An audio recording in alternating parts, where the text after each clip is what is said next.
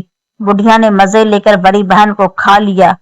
پھر وہ بڑھیا اس سے چھوٹی بہن کے پاس گئی اور بولی، اے نرم نرم چوزے، اب بتا تجھے کہاں سے کھانا شروع کروں؟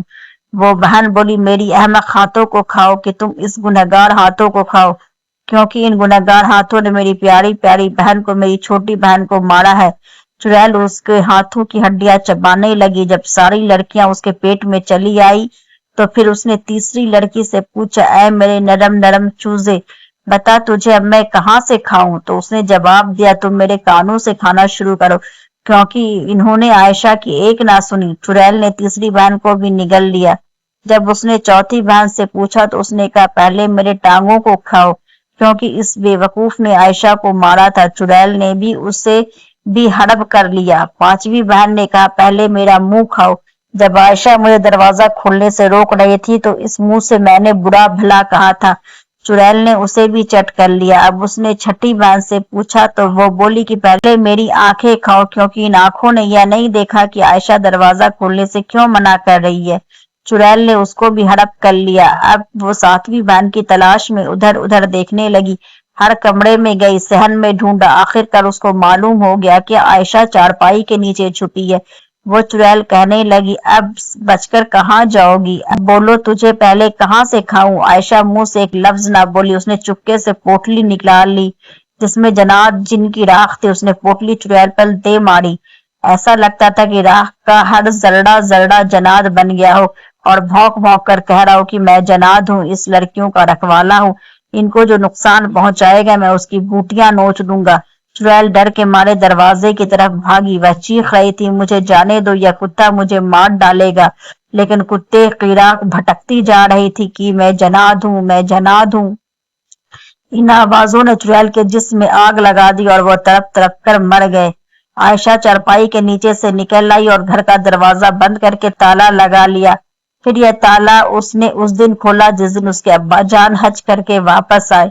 تو میرے پیارے دوستو، ہم امید کرتے ہیں کہ آج کی یہ ویڈیو آپ کو بہت پسند آئے گی۔ اللہ تعالیٰ سے دعا ہے کہ اللہ تعالیٰ ہم سب کو اپنے ماں باپ پر فرما بردار بننے کی توفیق عطا فرمائے۔ آمین ثم آمین۔